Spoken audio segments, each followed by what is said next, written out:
We were treated unfairly, to some extent, like guinea pigs. The damage done by the Tuskegee study is much deeper than the wounds any of us may have suffered.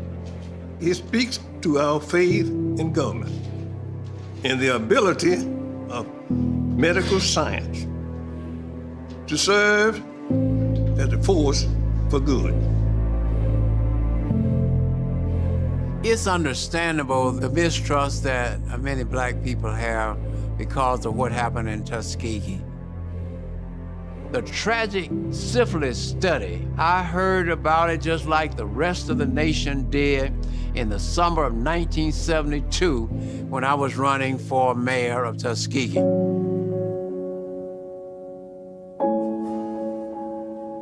I made a statement and I took this as my platform. Elect me mayor of Tuskegee, Alabama, and never again will we allow the federal government, the state government, or any other governmental body to come into Tuskegee, Alabama, and take advantage of our people. That was my platform, and I meant it. What was so mean and cruel about this study is the fact that the federal government discovered that penicillin would indeed cure syphilis. Yet the federal government would not administer the penicillin to a group of 600 black men because they wanted the men to stay untreated in the study until they died so they could complete the autopsy. Now, how cold your government doing something like that? But there is no reason in 2021 for any American to say that I'm not going to take the vaccine because of what happened in Tuskegee. In this day and time, black scientists, black doctors are involved in the development of the vaccine. They are involved in helping to shape the public policy, which makes it possible for this vaccination program to be administered to the American people.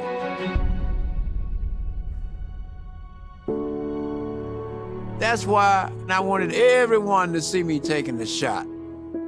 I wanted my friends who doubted to see that I was not afraid to take the shot. Miss Diane Robinson may have had some reservations, but she made the decision to take it. Miss Johnny Harrison, a young lady who's 84 years young, retired teacher, had some reservations, but she took it. Virginia Peterson, a descendant of Lewis Adams, the man who brought Booker T. Washington here to Tuskegee. Orrin Gorin, who's originally from Trinidad but lives here in Tuskegee, Alabama, grew up in New York. Not only did he decide, but some of his buddies, he's tried to convince them to take it. Alton Mitchell, who works for the local Tuskegee News, has decided to certainly take it. We are proud people. Tuskegee, Alabama is actually loaded with history. We're proud of our history. John Lewis talked about good trouble, fighting racism, fighting hunger, fighting inadequate health care, fighting COVID. It's a war, and you have to fight it just like you would fight any other war. I'm willing to go to jail. I'm willing to die for it. I'm willing to struggle for it because it is right. The struggle goes on.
YT Productions.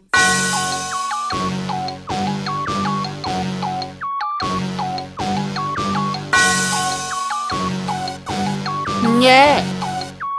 I love my HBCU. And boy, I love it, love it. I love it, love it. I love my HBCU. And man, I hope my team they won. Yeah. I hope my team they won. Yeah. Man, I hope my team they won. I hope my team they won. Yeah. I tune into the HBCU Sports Lab to see if my team won or lost. If they lost, I'm quiet as a mouse. But if they won, keep tab. I'ma do the dab, yeah. Dr. Cavill, he know what he be talking about. Mike and Charles, they know what they be talking about. They compress the analytic data with this hip hop. If you know them like I know them, they gon' tell you if your team, if they won or lost, and who the ball. So listen to Professor, yes sir, and pay attention, cause he gon' teach a lesson. And you gon' learn today, how your team they play, how they play, boy, you gon' learn today, how your team they play, how they play, yeah. We represent that swag, that MEAC, and let me say, what's up to Tennessee, stay, you tune into the HBCU Sports Lab with Dr. Bill, Mike and Charles.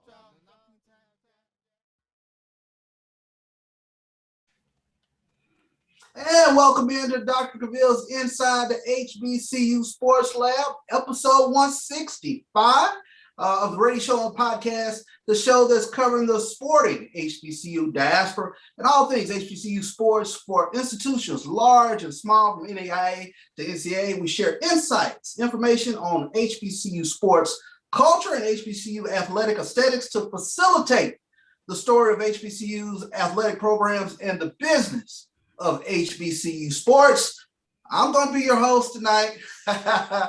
Adjunct Professor Charles Bishop along with my co-host Mike Washington. We got Doc the Dean sitting out there. We're going to bring him in a second, but we're filming from our home studios and sending a signal live to our KCOH 12:30 a.m. studios with the Texas Radio Hall of Famer himself, the man, the myth, the legend, Ralph Cooper, in the beautiful home of Texas Southern University from Houston, Texas. Mike, welcome in, buddy. What's going on, CB? Glad to be here on the road. Show number 165. I think we're ready. Oh, no doubt. You know, Doc is always putting in work. You know, he does it for the culture. One of the hardest working men in HBCU sports, HBCU business, and you know he's on assignment. And, you know, when we're away from actually being in the lab, you know, we're normally on assignment doing something for the culture. And this is another one of those times, or really one of the first times I can remember ever, when Doc hasn't been leading the charge. So we definitely want to bring Dr. Cavill in. Doc, I see you're on assignment. You're doing it for the culture, but you still with us out there? As we get Doc set up over there. But guess what he don't have? He don't have the microphone, so I could get loose tonight. He don't have the microphone, so he can't cut and with that Bluetooth delay, Mike, we can cut it off that, before you have a chance to respond. Just don't think because I'm up here in Nassau, Bahamas on assignment that I didn't hear that. I have Brother Bruce here. He's going to take care of me, and he's been taking care of Alan and Joe Clay as we are putting in the extra work for assignment. We're looking at what it will take to bring an HBCU event here back to Bahamas, because there have been the HBCU football class and other games HBCUs have played down here to Bahamas. But we're putting in those extra assignments, working with the University of Bahamas, as you know, I've been doing through the years about getting a matriculation agreement done. But when you have the big players like Bruce in here, making sure that we can make the right connections, he already made sure the hospitality was taken care of. I'm not going to tell you some of the back secrets of what's going on here. I'm going to let it down for just a minute for you see that. But I just want y'all to know we're doing our COVID-19 protocols. We making sure everything's safe. Man, they got double bat zero when you come in here from United Airlines, making sure you got your test. We tested yesterday, came up negative, so we putting in the work. Hopefully my reflection hasn't come over y'all, because Bruce has had me out here on the cold, in the water, man. I hope they don't got some of those videotapes, because your boy got a little excited yesterday. Yeah, Doc. I see you've been, putting in the work in the Nassau Bahamas. I'm a little envious, but I look at you with the shades. Yeah, man. Peas and rice. Yeah, I saw the Hey, Bruce, pics come earlier. over I here so said, you can tell the "Wow, people what's up. he's doing it for the culture." This is Bruce here. Hey, what's happening? Hey, good to see you guys. Hey, Bruce, nice, welcome What's going in, on, welcome Bruce? in. No doubt, welcome in to Dr. Ville's Inside the HBCU Sports Lab. Doc, we appreciate everything that you are doing in regards to putting in the work on the behalf of HBCU athletics and to get things up and set up down there in the Bahamas, man. That's huge for the culture. Man, it's all good. You know what we do. It's part of y'all. The only reason y'all not on assignment, y'all couldn't take off them extra day of leave. Because y'all try to be here. Y'all can tell the truth. Y'all can tell the folks that y'all supposed to be on the sand. Oh, y'all got pictures? Oh my goodness. Oh yeah, we got pictures. Y'all gonna make sure folks know this is for real and the truth. Yeah, that's what we do. But we putting in a little work, getting it done. But I'm gonna let the team have it on. Make sure Neely don't show out today while I'm gone. I want to take full credit because he gonna come in here representing. We got AD in the background, making sure he puts it all together on screen there. Appreciate you, AD, and all the love. Well, y'all hold it down. We finna go make it work. Get into this meeting. Joe and Alan delaying the meeting because they stayed overtime at the Cove in terms of at the Atlantis. Putting in some extra assignment, getting a little more wet and sun than they supposed to. But that's what happened when you're in the Bahamas. That's they what say happened. slow down. Time don't mean anything, man. You're on vacation, man. What you rushing for? I feel that. Yeah, man. There you go. Not mad Yeah, at all. man. Well, Doc, we appreciate you coming in to hold things down. The host of Dr. Ville's Inside the HBCU Sports Lab, and we're gonna do our best to hold things down while you're out. Man, y'all gonna do better than the best. That's what y'all do. Last thing is I told everybody, COVID-19 is serious. Mask up, get out there, get your shots if you can get it done. At the very least, make sure you put on the mask. Your boy representing a little bit from the home team, putting on both sides. But throughout the season, you know what we're gonna do. We're gonna have Mike and Charles pick up some winners of some key games in the week, and then I'm gonna mask up based on what they select. So I have all the teams in the SWAC. We would have the other HBCUs, but they haven't done their licensing for that yet. So we'll wait. We'll see if we can get it done, but at least we'll be able to do our part. So appreciate you. No doubt. Thank you, Doc. All right. Take care. All right. Signing out. Well, Mike, looks like we get into 06, it, bro. 1906. No doubt about it. Professor Bishop. Yes, AD. Now that the dean is gone, can we just sign the roll and go on to the house? Yeah, I know. I was about to say, I know y'all want to do that, but no, we gotta have class. We gotta have class tonight. It's too easy to sign the roll and dip. So we're gonna get into it. Mike, man, what's going on in HBCU news today, man? Yeah, so much. So many teams starting their practices, but as I was sharing with you, I couldn't look over this one. The highest paid linebacker in NFL history is an HBCU alum. Former South Carolina State defensive terror Darius Leonard has signed a contract reported at 99. I said and a half. We're gonna call it $99.25 million extension. So this deal makes him the highest paid linebacker in the NFL, and he comes from an HBCU. It includes $52.5 million in guaranteed money. So congratulations to him. So and kudos to the Indianapolis Colts organization for recognizing him for his talents, but he's done nothing short of make the Pro Bowl last 3 or 4 years. Yeah. Rookie year, sensation, all MEAC for 2 years, just 10 tackles a game, little things, but tremendous player. I say that in all sincerity. So congratulations to Darius Leonard. So, and Mike, we got a chance to see Darius Leonard before he hit the big time. We went to the SWAC MEAC Challenge back when South Carolina State came to Baton Rouge and took on the Jaguars, and we saw it then. So kudos to Darius Leonard in terms of getting the bag, man. That's what it's about. Get the bag. And that's an awfully big bag. That's I don't think JJ Watts had that kind of bag. So kudos to him. No doubt about it, man. What else is going on out there? Yeah, so we had Box to Row named their All Pro. We'll call it folks. And you got to. I think my takeaway from the Box Row, they've been doing this since 2007. And as I get my stats up, if you look at all of the folks that they've named to their All American list, I think 88% of them are in the SWAC. Go figure, right? So, so, kudos to Box to Row for recognizing us. This comes in the wake of North Carolina A&T being the only HBCU named to the FCS Top 25.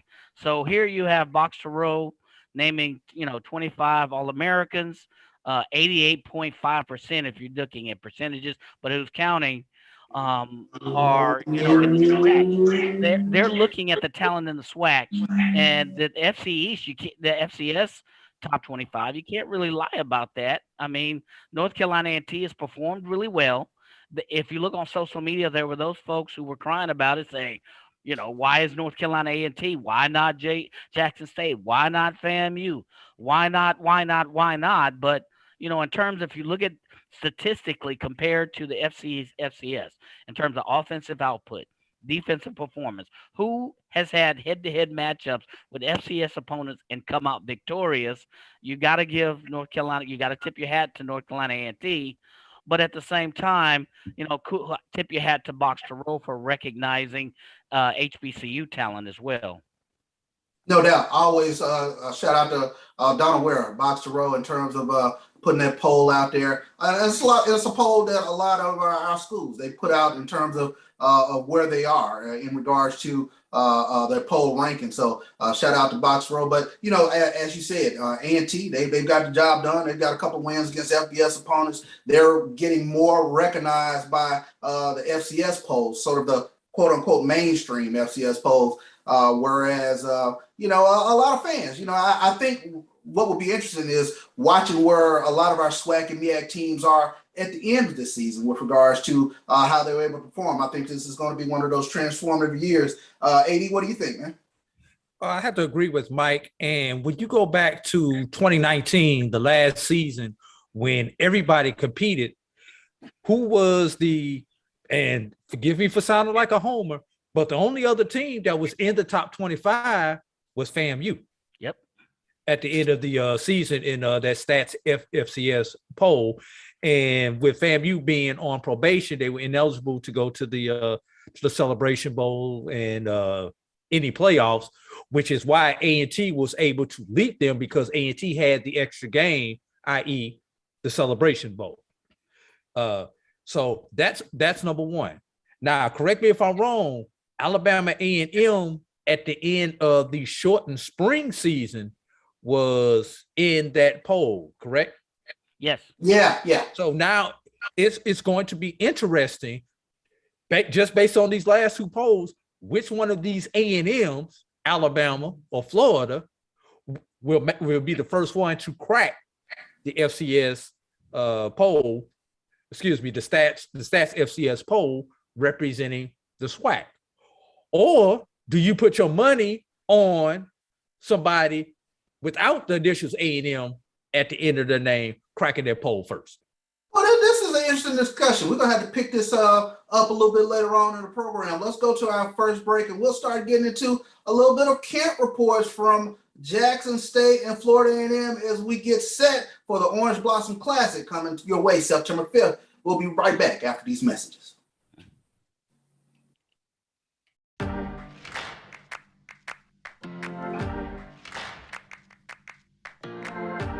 Both of my great-grandfathers have been a part of that study. My roots in environmental health come from my great-grandfathers. They were sharecroppers, and then later they were able to own land for their family for generations to come. My ancestors' connection to the land has given me a strong care for our environment and how that environment influences human health. I am a fierce advocate for equitable treatment for all. The ways in which COVID-19 ravaged Black communities showed that we have underlying vulnerabilities when something like a pandemic hits. The path from tragedy to triumph travels along the path of learning.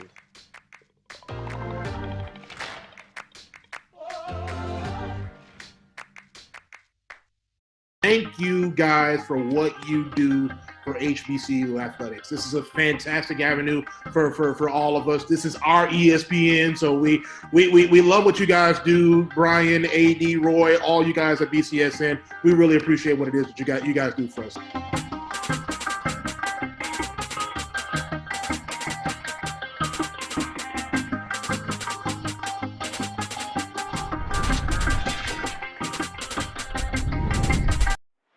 Let's get back to strolling instead of scrolling.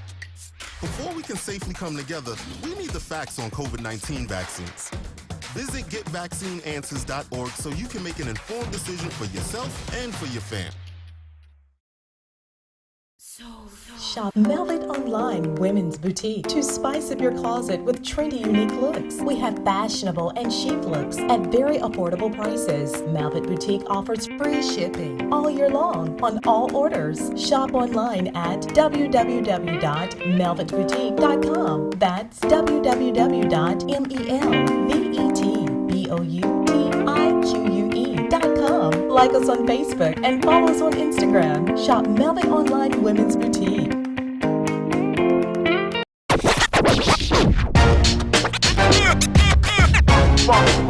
It's like a loop machine.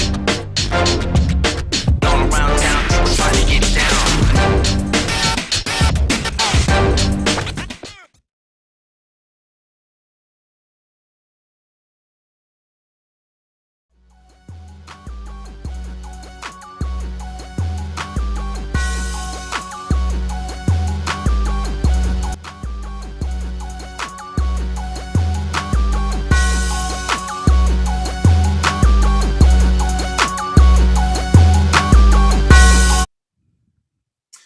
Welcome back to Dr. Ville's Inside the HBCU Sports Lab here on the Black College Sports Network. And we welcome in my comrade from the pregame show, covering all things Jackson State athletics. Neely, welcome in, brother. Hey, man, glad to be here. Good to see Mike Washington. Hadn't seen Mike since Birmingham, and so much happened since SWAC Media Day. Mike, that feels like it was 3 years ago, but it was just a couple weeks ago. Yeah, I know it was. It seemed like it was ages ago, but a lot has happened. Folks getting started, so the excitement's building. Yes, sir. No doubt about it. The excitement's building. Neely, you, myself, and you, we've been embedded within Jackson State's practices, man. And I had to bring you on here because there's so many fans asking about what's going on with Jackson State, what's going on with camp. Had to bring you in and kind of give us a little bit of a camp update, your camp observations and everything that you've seen with regards to Jackson State football. Well, you know, again, shout out to Dr. Cavill in his absence. Appreciate being able to join you guys. This is a great program for HBCUs. And, you know, when you're talking HBCU fall sports, you got to talk football. When you're talking HBCU football, you got to talk Jackson State because that has the Hubble telescope on it right now. You know, everyone is looking and interested and curious to see if these signees, these 12 disciples that came in early, you know, in that early sign-in period, now that they're all here and get to play, people want to see, all right, now, you know, Coach Prime, you had the spring, so what's going to happen this fall? So there's great interest on the program, and the pregame show was honored to be, you know, Coach Prime's designee, if you will, to be embedded in the program and tell their story. So it's been a good week, Chuck. Been an exciting week to be around. You know, there's been some ups and downs, as you'd imagine, with any camp situation. You know, guys ride high one day and then have some drop off the next. But they're preaching competition, and more competition. So you're seeing a lot of changes on that big board every other day or so as far as who's going to be the man in that position group. No doubt. I mean, when we kind of start taking a look at it, and we talked about it a little bit on the pregame show, that depth chart is a living, breathing thing, but it is so fluid. It's changing from day to day.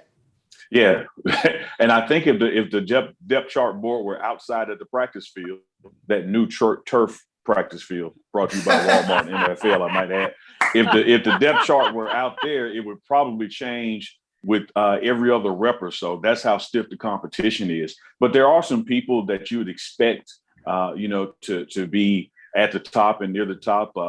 Niles Gaddy is blowing away that edge rush. Malik McClain is showing up on that other side. Jamani Crane on the D line is turning heads. Some of those things are expected. Keontae Hampton at linebacker, and Aubrey Miller at linebacker. That linebacker core is one of the toughest competitive groups out there. But those two have seemed to rise above and answer the call. You're getting that same thing with that deep receiving core. The most decided position already, though, is QB1. Shedeur Sanders has that locked up. And I think that, a lot of people are going to say, oh, is it Daddy Ball? Is it because his last name is Sanders? Is that why he's out there? But I would invite you to look at the film, to look at these first couple of games. You get to see him in action. And I've had the pleasure, as you have, Chuck, to sit in that QB room with him and the other QBs and co-offensive coordinator Michael Pollock. And this guy is not a freshman when it comes to football IQ. And he's not a freshman when it comes to arm mechanic and getting that ball down the field. Yeah. Go ahead, jump in there, Mike. Yeah, so you mentioned Shedeur, and I think that's a foregone statement that he's QB1. Mm-hmm. What changes, if any, have been made on the offensive line? I think we have talked off the cuff about that. Can you share a little bit about that, what they've done to protect him? Depth and talent. There's, again, we mentioned that big board in the coach's office. What you see up there, Mike, is not only a line of offensive linemen that represent that first group. There's a second group and a third group, and there's not much drop off between the groups. Even right now, the offensive line coach, Marcusson, he said, if the game were Miami tomorrow, I don't know who I would have out there because it's not a lot of separation between them. We're trying to get the right mix. When last year's line, I say last year, but it was last season, it was just in the spring, it was hodgepodge. They never had a game with the same offensive line every game, and that was due to attrition and injuries and that kind of thing. You had several linemen have to play multiple positions throughout the season because it was kind of patchwork like a quilt. With this time around, this fall, you've got three complete units, and I think that Dylan Spencer is leading the way in that first group, along with Chuck's favorite Big Tony is out there on that left tackle spot. Big Tony. Self-made Duke. Y'all follow him on Instagram for some laughs.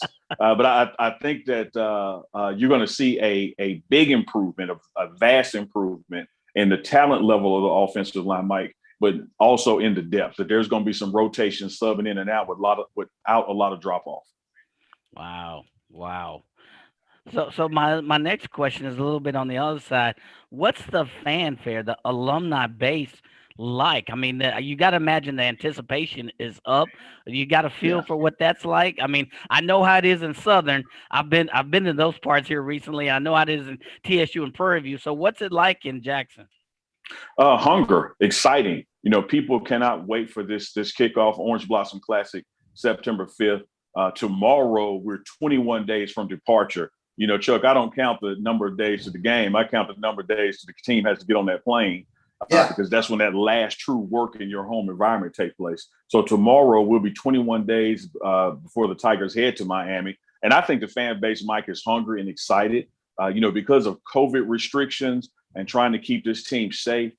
This is typically the time of year where a program would have had an open practice or had some fans around, but everything has been closed off for all the right reasons. And the pregame show has been trying to get that information out, to the fans, updating them on what's going on in practice. But I think Mike, it's hunger and excitement, and people can't wait. People can't wait to see when this hype matches and the rubber meets the road, because as Coach Prime said there at Media Day, not just in the SWAC, not just in HBCUs, but in college football, this is one team that is expected and has the pressure upon them to not only win, but win right now.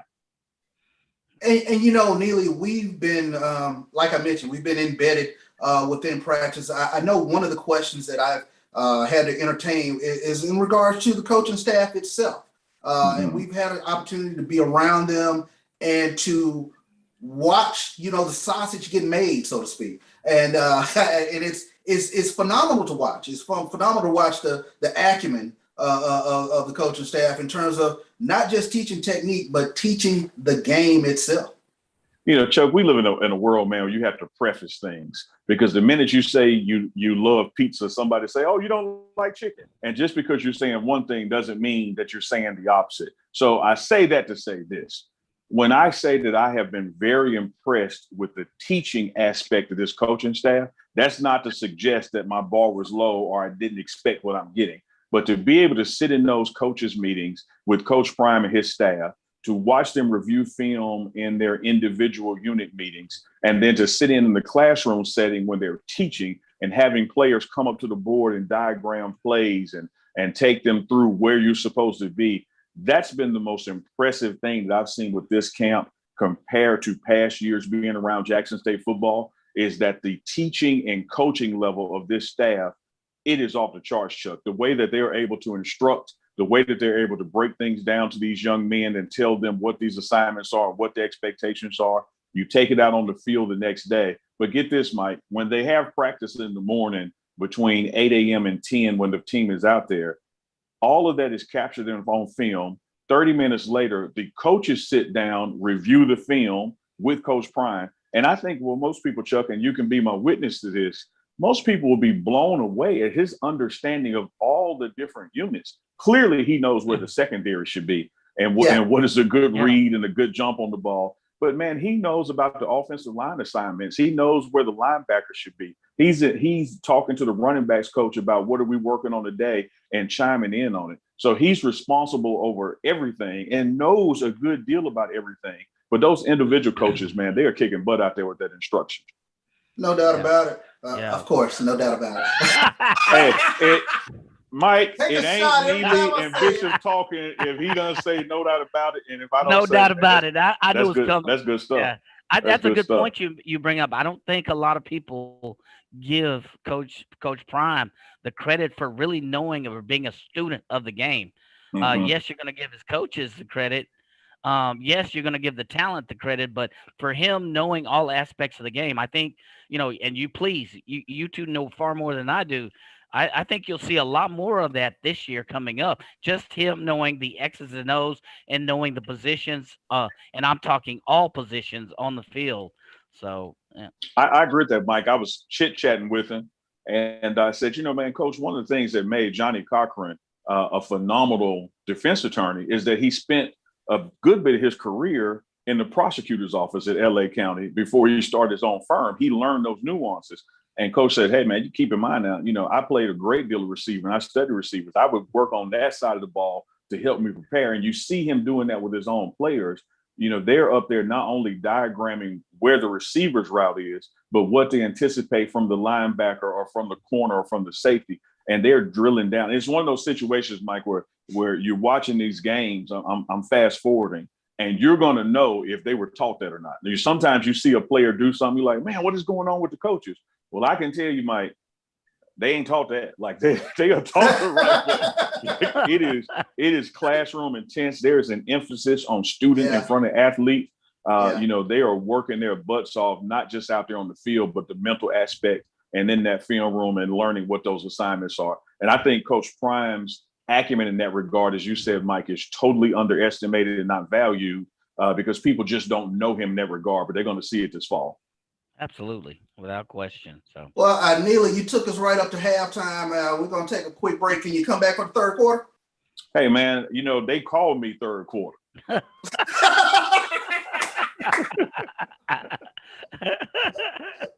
Oh, wow. It's Bishop, it's Neely, it's Mike Washington here on Dr. Camille's Bishop Neely. Inside the HBCU Sports Lab. We'll be right back. All right. Oh, God.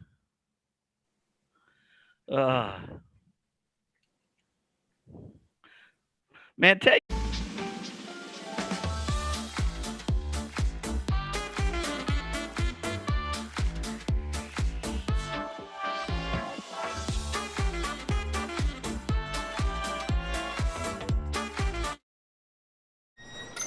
Can I get the now bar, please? $1.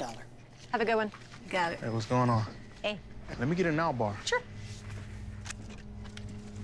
$1. Appreciate you. Got it.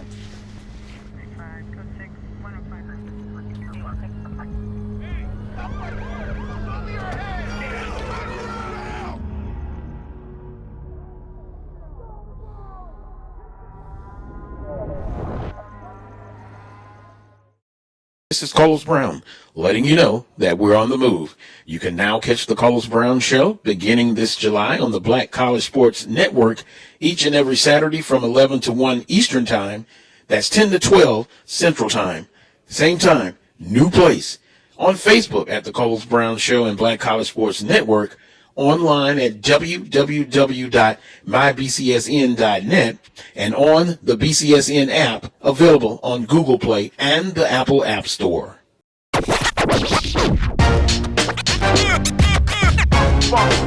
It's like a loop machine. Going around town, trying to get down.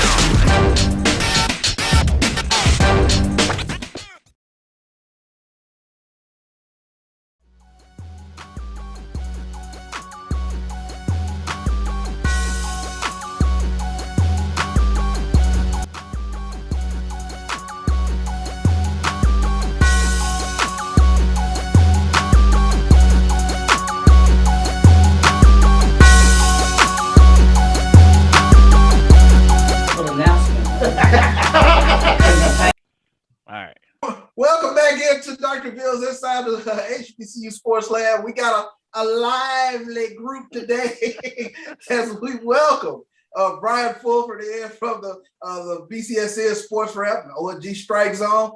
Hey, man, welcome in. Hey, welcome. It's good to be here. Good to come into class. You know, I snuck in the back door, tried to hide in the back, and then somebody want to ask me a question. Exactly. Yeah.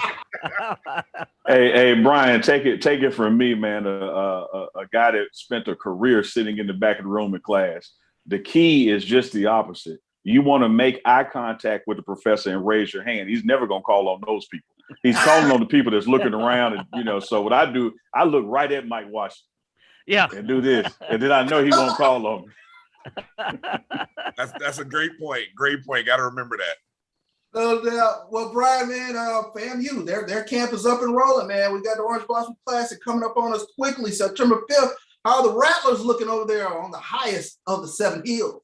A lot of excitement in Tallahassee right now. I believe day number 4 finished up today. And, you know, first day in pads after 3 days of conditioning.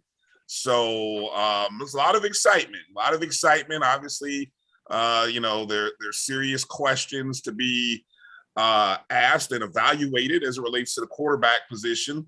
But I think right now, from what I've heard, Coach Simmons is really just trying to get the tempo of practice and what he wants practice to look like. Wait a second. What is that? Bloodlines have been drawn. Oh, no. Yeah, so no, I mean, look, it's going to be what it's going to be right now in Tallahassee. So, you know, FAMU will be ready. They'll be ready for that showdown. Go ahead, Mike. Go ahead. I know on the defensive side of the ball, there's no question they'll be ready. They brought in enough folks to, and you know, Coach Simmons always coaches all phases of the ball. But what is the hearsay on? You're hearing that McKay may get the nod as QB1. Is that what you're seeing? Is that what you're hearing? And what's the feeling about his ability to lead this FAMU team? Rashawn McKay, I'm sorry for everyone. Yeah, look, I mean, really, it's all speculation. I mean, the incumbent, really, and when we say incumbent, I mean, we're talking a young man who started one game, won that game, did pretty well, and he came in relief and won one of the biggest games of the year. So, I mean, you know, I don't know how much that's like saying I've taken the guy who was my relief pitcher, and all of a sudden now coming into the start of next season, he's my ace number 1. It's like the opposite of what John Smoltz did for the Atlanta Braves. Right. Oh, yeah. You know, so it's really you want to think it's Rashawn McKay's because he's the most experienced guy. But I mean, look, he's been around just as long as Cameron Sapp, who's another name, and he's a redshirt sophomore. Although he doesn't have very many snaps, he wasn't the number. I believe he was maybe the number 3 guy back in 2019. Right. And then another name that's popping up, LaJon Howard, 6'2" redshirt junior. So I like on the show the other day when we were doing our show and was talking with you know, Kofi Hemingway, Kelvin Rozier. I was throwing out the possibility to the guys. Could this be like 1998. And 1998, FAMU went into that season with Billy Joe went in that season with 3 quarterbacks. I believe Mike Morano, of course, Pat Bonner, and the second quarterback, I believe Jose Laureano, if my history is correct. Obviously, we understand the first game of the season was against Hampton. FAMU lost that game. Well, let me back for a second. Going in, Billy Joe said he was going to have all 3 of those guys play a game and start a game. Right. So you had one guy starting game 1, one game 2, 1 3. It was already sort of determined who was going to do what. At the game, we lost game 1, a close game. Mike Morano lost that. Jose Laureano in game 2 puts up like 84 points on Norfolk State. They just beat the smack out of Norfolk State. But it was Pat Bonner in game 3 who came in and probably went like 21 of 23, went on to be the Mad Bomber, become one of the greatest single-season quarterbacks in Black college football in the MEAC history. And the rest of that season goes down as one of the historic seasons of FAMU football. I'm not saying that this is going to be like that, especially not that opening season loss. We're not going to have that. But the fact that you have 3 quarterbacks starting a season, it could happen. I'm not saying it will, but I will not be surprised if it happens.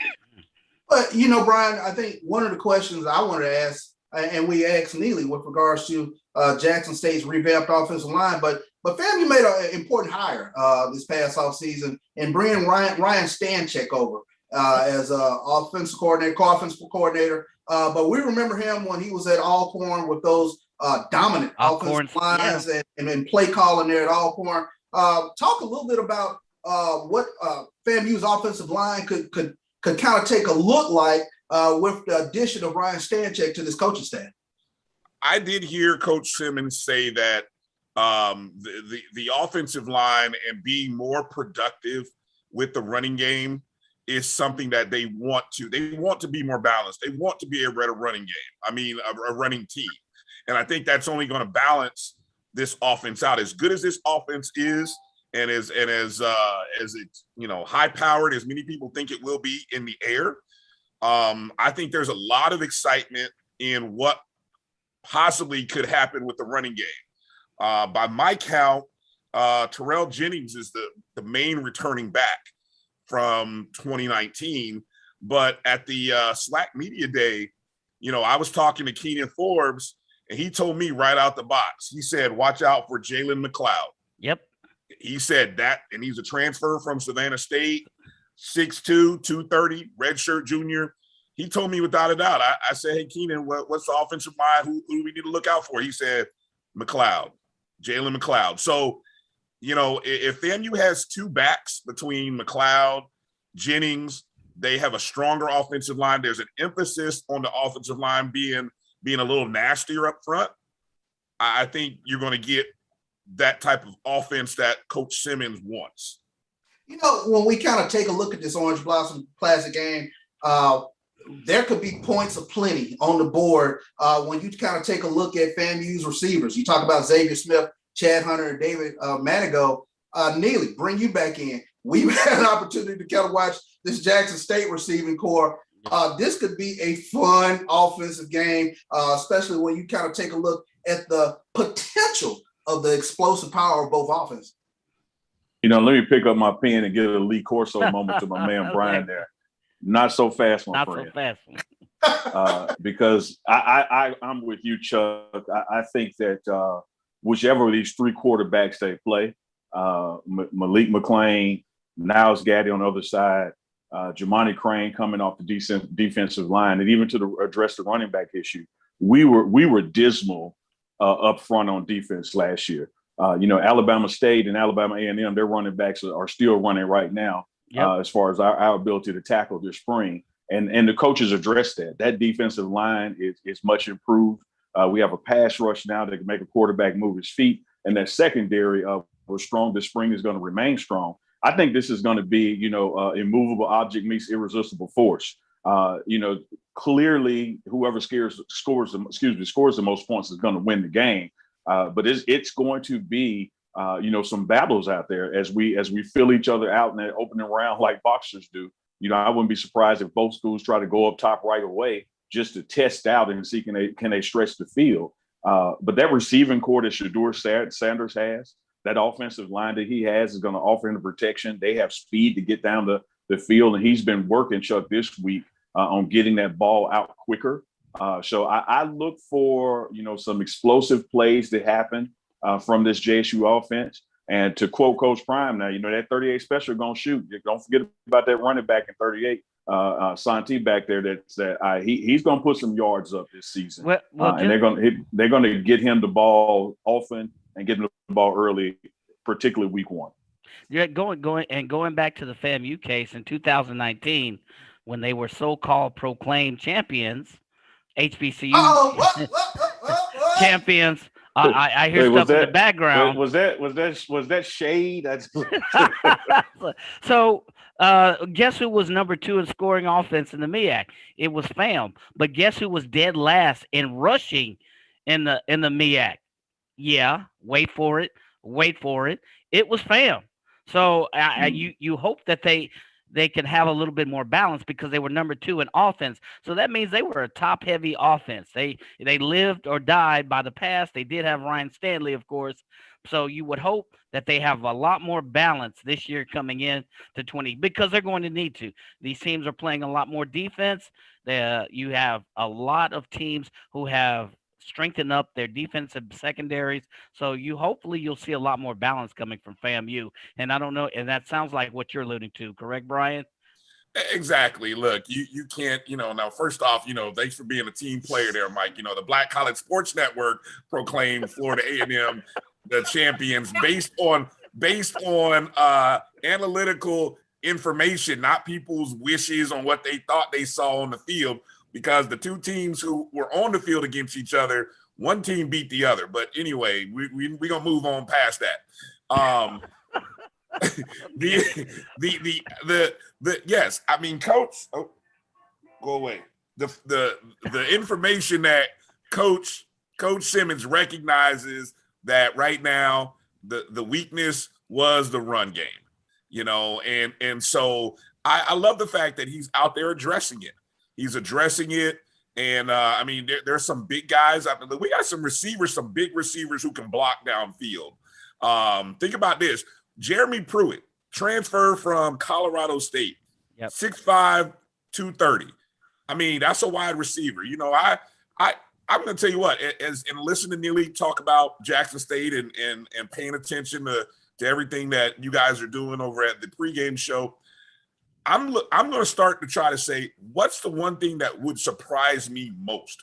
Because I almost see like two teams almost mirror images of each other in the sense that you have two coaches who want to play up tempo. They want to hit the short passes as quickly and get the ball into your playmakers' hands as quickly as possible. Take advantage of going deep when you can. Pound you after we hit you over the top a couple of times. And they want to play good defense up front. These are going to be two mirror images of each other, and there's a lot of talent. I don't know what year was it when you had what they say the old Miami Florida State game and how many pros were on the field? What was that, 1988 or something like that? Mm-hmm. Yeah. Late 80s. This may be a game. I'm calling it now. Let's look back in 5 years, and when we look back at this game. How many of these young men playing on this field on September 5th? I got that date right, September 5th? Correct. How many of these young men will be playing in the NFL 5 years from now? I hope I'm right in saying this. I got a feeling there may be close to a dozen. And I hope I don't sound crazy like my partner talking about Mississippi Valley State last week, but I hope there were at least about a dozen players that are playing on Sundays from off this game on Sunday. Because when you look at the rosters, Jackson State and FAMU, it is very possible we could be seeing that kind of numbers from this game. Now, and that's a very interesting thing that a road to go down there, Brian, in terms of, and I've kind of talked a little bit about this renaissance that we see in regards to HBCU football, and we're starting to see those 3-4-star guys migrate their way back to HBCUs. And this game here is kind of a microcosm of what it is I've been talking about in terms of the talent. Florida A&M, when we last saw them on the field, they brought in one of the best recruiting days, hauls, if you will, back in 2019. Now Jackson State has kind of taken on that mantle, but that's a very interesting point in terms of talking about the talent that could be on the field in this Orange Blossom Classic. Exactly. You got the number one recruiting class from 2020, the number one recruiting class from 2021. I mean, think about the offenses that we're looking at, the number of transfers that are coming that are going to make contributions in this game. I mean, I've already said this game is going to surpass 50,000. The last time FAMU and Jackson State played in the OVC, I think it was like 47,000 was a match. This is going well over 50. I mean, I hope Miami is taking care of themselves down there because it's going to be a lot of Tigers and Rattlers in Hard Rock. I would not be shocked to see 60,000 people down at Hard Rock for this game. Absolutely. You should hear the banter that's going on social media. Oh, Troy Lamont Coleman, oh hell no. FAMU didn't play with the pressure the other teams played with during their 2019 season, and they lost their last game for the 9th year in a row. Fact. Jerome Sutton says they went 9-2. That's a fact, not an opinion. So lots of banter going back and forth now that you brought this and place this mantle on the table for us to eat. No, you started it. You started it, Mike. You're the one that always likes to slide that in there like it's some hands down third party website that came in and gave FAMU a title. No, we put numbers, we put analytics behind our stuff. That's right. And watch this. I'm gonna put a quick pin in it. I'm gonna put Mike on the hot seat, and we're talking Orange Blossom Classic. We're over in the SWAC East, but over there listening on the opposite side, you got Alcorn and Southern, Texas Southern, and PV. Mike, what's the SWAC West talking about over there? Well, PV started their practice. They were returning 8 folks on the offensive line. They got 9 folks returning on the defense. Coach has been kind of close vested in terms of who's going to be quarterback, and I won't even lie. That quarterback's going to be a big question for PV. But on the defensive side of the ball, there's no question they'll do well. So coming into the game, they bring in a couple of receivers. So they're looking really good. The fan base is anxious, and this is his 3rd, 4th year coming in. He's a smooth dress coach. So we'll see how the Panthers come out and do. So the real question is PB's band wants some love too, because they're tired of all of these new bands coming into the SWAC as well. I just want to throw a little something in there for the band. So Mike, when you say new bands, you're clearly referring to Johnny Gill joining New Edition. You can't be referring to bands that have been here. You're referring to one of those new bands, right? I'm talking to some band who calls himself the something 100 and that other one in Bethune. We just here to make you go platinum. We just here to make the album go double platinum. Exactly. That's all Johnny Gill did. All Johnny Gill did was come in and make you go double, triple platinum. Man, all Johnny Gill did was get a life jacket put on his sinking career, man. Johnny Gill was playing lounges, New Edition was playing arenas, and we just gave him a stage. So, but I will say this, man, in all respect and love for this HBCU space, I do think Bryan is spot on as far as what this matchup on September 5th means internally for both programs and globally for the HBCU space. Both of these coaches have done a phenomenal job in carrying the banner of returning to HBCUs, and the HBCUs have something to say, particularly at FAMU and Tallahassee, Jackson State and Jackson, and now they get this matchup in Miami to showcase this talent on both sides of the ball, on both teams. There is a lot of talent. So I'm with you, Bryan. I think if anything, we may be underestimating when we say a dozen in 5 years, because there are a couple of guys on these teams that'll be eligible in this next draft, 2022, because they're coming up on their senior status. So I think that it's a bevy of talent out there. And Chuck, it reminds me of, when you talk about the SWAC and the parity that used to exist, once upon a time when Jackson State was playing Southern and Baton Rouge, you had Jimmy Smith playing for Jackson State and Aeneas Williams playing for Southern. You had that kind of Hall of Fame and Hall of Fame potential talent on the field at the same time. And I'm with you, Bryan. I think that both of these coaches are going to prepare these teams to play and to win. It's going to be an exciting game in Miami. And I think that you can write down some names and some numbers and remember, say, I remember those guys battled out back in college, and now here they are in the NFL doing it again. Yeah, I would also like to bookmark that and say, I hate to say it, but Southern looks awfully good. I talked to a friend of mine in Baton Rouge. They've had their practice. Ladarius Skelton came in. He's lost some pounds. He looked really good. Of course, everybody looks good on their first couple of days of practice. But from what I've heard, they've had practices before the practices. This is Jason Rollins, his chance to bring a team, that has a plethora of talent. And remember, they finished really strong in the spring. They started off slow they had that loss to Pine Bluff, and I would argue that they have just as much talent on their team on the west side of the ball as any of the other teams in the east. No doubt. I mean, you're right. I mean, Dawson Odoms, he left the cupboard full. So Southern will be right there in the mix. UAPB is they weren't picked to do much in the SWAC West, and they're telling everybody we ain't gone nowhere. We playing in the SWAC championship game, and Alabama A&M, they are the reigning SWAC champion from the spring. So this promises to be a tremendous year. And Neely, you and I, we talk about it constantly on the pregame show. Vaccine, vax up, mask up. It is our path forward. If we want to watch our HBCU teams get out there on the field this fall and protect everybody, it's so important.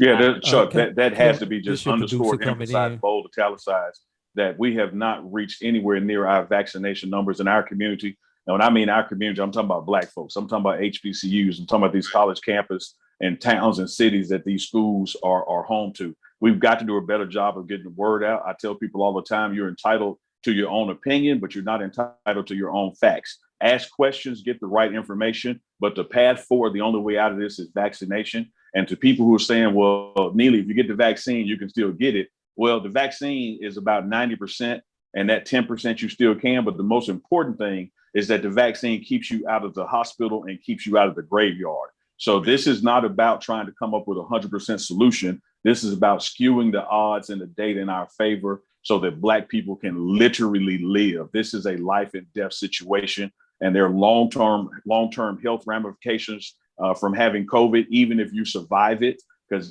people are looking at the survivability rate. Oh, this small percentage of people are all that's dying. Well, what if that small percentage was your grandmother or your child? Because now the Delta variant is picking up amongst children. We can travel safely. We can attend events safely.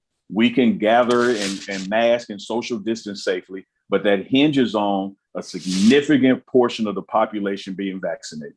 And just that, fellas, let's take our last break. We're behind, and we can go into some overtime. Gotcha. Okay, that sounds like a plan. We'll be right back here on the Black College Sports Network. Appreciate it, AD. You man. Support the Black College Sports Network so we can continue to provide you coverage. Go to myjbn.com/support and be a part of the Black College Sports Network.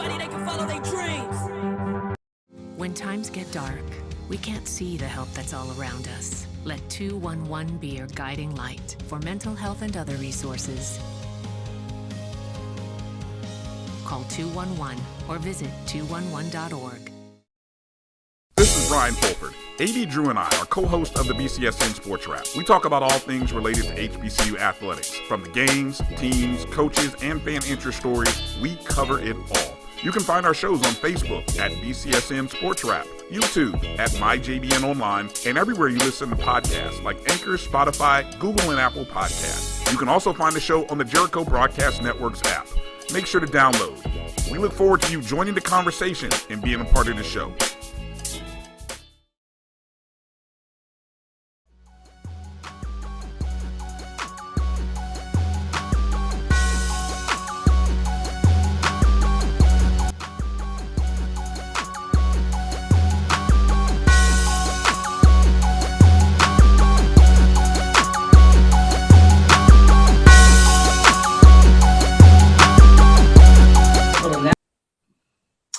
Welcome back to Dr. Cavil's inside the HBCU Sports Lab. As we get ready to close up today, a very spirited discussion, guys. I mean, you brought the heat. Bryan, we'll start with you. Any parting shots from the Rattlers?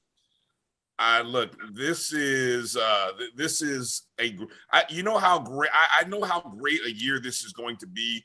When I hear guys like you, Charles, Mike, Neely, guys, you've been in the SWAC, you've lived the SWAC, you've been in it for years. Then when I hear guys like Carlos Brown and Charles Edmond, I mean, when I hear all of those people who've been in the SWAC 20, 30 years plus talk about how exciting this is and how exciting this season is and the buzz surrounding this season, we are in for a special year. And I'm beyond ecstatic that my alma mater, Florida A&M, gets to be a part of it. I'm happy that, Bethune-Cookman comes in to add some drama and add just a little bit of spice to the mix, so when we end that streak, it'll be that much sweeter. So, I mean, look, this is going to be a great season. And I think we're on the verge of a great game. I mean, I'm really, truly excited. And I think we just have to continue to share the history of what's in front of us, because there are a lot of people who don't know. I honestly, I've been so ingrained, and not just because we do this, but I've been so focused on this HBCU football. I mean, it's been 2 years for a lot of programs. I don't even know what's going on over on the other side. You know what the FBS and the other side. I have no idea what's going on. My other team, the team in the state where I grew up, I have no idea what's going on with them. And those who know me will know. I usually can tell you, so I have no idea what's going on. I am so hands in on this. This is going to be a special season, guys. So we're honored to be a part of it. Shout out to my guys on the O&G Strike Zone. We're a few episodes in, trying to bring some coverage of Florida A&M University athletics. In the same way you guys are doing over the pregame, what Mike and you guys are doing over there for Prairie View. Just trying to bring in a little focused attention to all of those programs within our beloved universities. And thank you to all you guys, part of being able to be a part and grow this Black College Sports Network thing. We've got the BCSN Pod Zone. So for those people who want to just get all of the shows in one nice pot, and you can just, if you're riding 2 hours to work or wherever you got to go, you can go from one show to the next show. And it's just all there in one big gumbo. But just like and support, share this thing that we're cooking. Share it with somebody, even if it's 1 or 2 people a day. Just share, like, subscribe, be a part of this community. And it's a beautiful thing. So thank you guys for being a part of this. And I'm looking forward to a great year. I appreciate that, Bryan. Neely, parting words from the Jackson State side.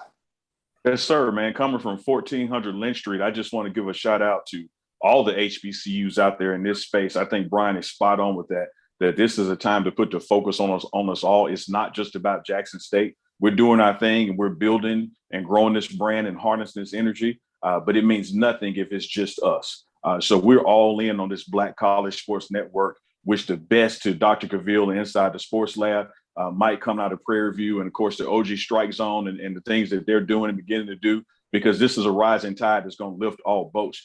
In that vein, as we support each other, have to say out there to our JSU listeners tonight and to all in the HBCU space, on this Friday, the 13th, we're having the JSU Day of Giving, where we challenge all supporters. Yeah. I don't care if it's $1 or $100, we'll take 10,000 too.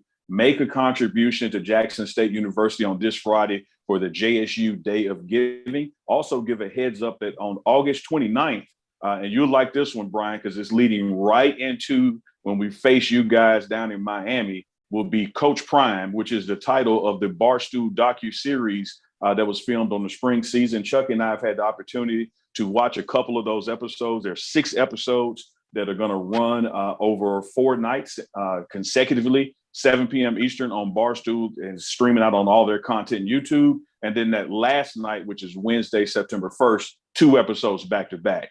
So, man, the pregame show is so excited to be on with Dr. Cavill Inside the Sports Lab on this episode. Also excited for all the love that's being shown. And I just, again, will echo what Bryan said. Oftentimes we wonder, well, what can I do to help a Black business? What can I do to help someone's trying to grow a brand? And this social media age is real simple. Like it, share it, comment on it, drive those algorithms up, because that's what drives advertisers. And all these programs are giving back to their institutions. So same thing with our players, our student athletes now with name, image, and likeness. You can simply just like their Instagram page, follow their Instagram page, and it helps them build their brand up. And this is about everybody. It's not just about Prairie View. It's not just about FAMU or Jackson State. It's about this HBCU space. So hats off to you guys, Chuck and Mike, and the work you're doing, Dr. Gaville and Bryan. Wish you guys the best of luck in the OG strike zone, except for on September 5th. But after that, man, good luck again. Appreciate that, Neely. That is my brother, my comrade from the pregame show. Mike, I tell you what, man, spirited class tonight, man. We ran a little bit over. Man, I'm telling you, but hey, it was worth it. Sometimes church got to run over. Sometimes church runs over a little bit, but we want to thank you for listening to Dr. Gaville's Inside the HBCU Sports Lab. Hey, Chuck. Yo. Hey, Charles. Before you do it, we didn't. The most important thing. Want to wish a happy birthday to my compadre Charles Bishop. Yes. Happy birthday, Charles. Yes, sir. Appreciate that. I really do appreciate that. Very good birthday, man. I really appreciate all the love that's been shown to me via DMs, texts, calls. We really shared a lot of laughs. Not the DMs. Don't tell on yourself, Chuck. Not the DMs. Hold on. They were respectable DMs. That's all. Hey, Chuck, send me the disrespectable ones there. I ain't married. I tell you, I vet those for you, Chuck, and see what's going on. You don't need to get I'll involved. let you vet those for me, dude. Yeah. But definitely be sure to catch us this Thursday as we'll come back for another class here on Dr. Gaville's Inside the HBCU Sports Lab. We look forward to seeing you on Thursday as we will discuss the latest news around the HBCU stratosphere. For Charles Bishop, my co-host Mike Washington, and the Dean, Dr. Gaville, we'll see you on Thursday. Good night, everybody. Good night.